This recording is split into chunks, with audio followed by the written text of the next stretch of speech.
हरक्रोधज्वालावलिभिरवलीढेन वपुषा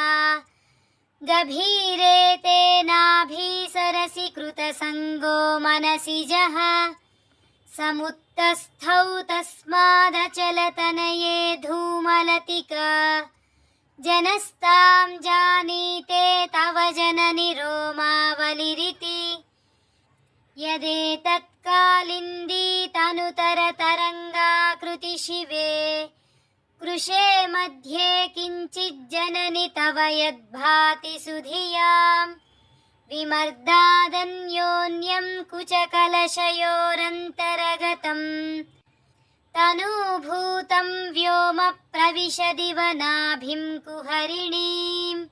स्थिरो गङ्गावर्तस्तनमुकुलरोमावलिलता कलावालं कुण्डं कुसुमशरतेजोहुतभुजः रतेर्लीलागारं किमपि तव नाभिर्गिरिसुते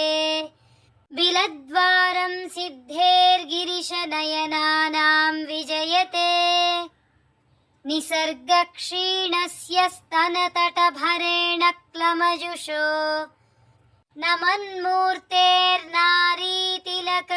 नमन्मूर्तेर्नारीतिलकशनकैस्तृट्यत इव चिरन्ते मध्यस्य त्रुटिततटिनीतीरतरुणा समावस्थास्थेम्नो भवतु कुशलं शैलतनये उचौ सद्यस्विद्यत्तटघटितकूर्पासभिदुरौ कषन्तौ दोर्मूले कनककलशाभौ कलयता तव त्रातुं भङ्गादलमिति वलग्नं तनुभुवा त्रिधानद्धं देवि त्रिवलिलवलीवल्लिभिरिव गुरुत्वं विस्तारं क्षितिधरपतिः पार्वती निजात् नितम्बादाच्छिद्य त्वयि हरणरूपेण निदधे अतस्ते विस्तीर्णो गुरुरयमशेषां वसुमतीं नितम्बप्राग्भारस्थगयति लघुत्वं नयति च करीन्द्राणां शुण्डान् कनककदलीकाण्डपटलीम् उभाभ्यामूरुभ्यामुभयमपि निर्जित्य भवति सुवृत्ताभ्यां पत्युः प्रणति कठिनाभ्यां गिरिसुते विधिज्ञे जानुभ्यां विबुधकरिकुम्भद्वयमसि पराजेतुं रुद्रं द्विगुणशरगर्भौ गिरिसुते निषङ्गौ जङ्घेते विषमविशिखो बाढमकृत यदग्रे दृश्यन्ते दशशरफलाः पादयुगली नखाग्रच्छद्मानः सुरमकुटशाणैकनिशिताः श्रुतीनां मूर्धानो दधति तव यौ शेखरतया ममाप्येतौ मातः शिरसि दयया धेहि चरणौ ययोः पाद्यं पाथः पशुपतिजटाजूटतटिनी ययोर्लाक्षा लक्ष्मीररुणहरिचूडामणिरुचिः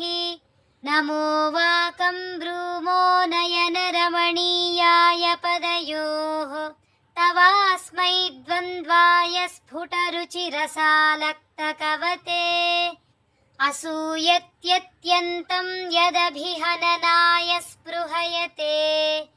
पशूनामीशानः प्रमदवनकङ्केलितरवे मृषा कृत्वा गोत्रस्खलनमथ वैलक्ष्यनमितं ललाटे भर्तारं चरणकमले ताडयति ते चिरादन्तः शल्यं दहनकृतमुन्मूलितवता तुलाकोटिक्वाणैः किलिकिलितमीशानरिपुणा हिमानी हन्तव्यं हिमगिरिनिवासैकचतुरौ निशायां निद्राणं निशिचरमभागे च विशदौ वरं लक्ष्मीपात्रं श्रियमतिसृजन्तौ समयिनां सरोजं त्वत्पादौ जननि जयतश्चित्रमिह किम् पदन्ते कीर्तीनां प्रपदमपदं देवि विपदाम् कथं नीतं सद्भिः कठिनकमठीकर्परतुलाम् कथं वा बाहुभ्यामुपयमनकाले पुरभिदा यदादायन्यस्तं दृशदि दयमानेन मनसा नखैर्नाकस्त्रीणां करकमलसङ्कोचशशिभिः तरूणां दिव्यानां हसत इव ते चण्डिचरणौ फलानि स्वस्थेभ्यः किसलयकराग्रेण ददताम् दरिद्रेभ्यो भद्रां श्रियमनिशमह्नाय ददतौ ददाने दीनेभ्यः श्रियमनिशमाशानुसदृशीम्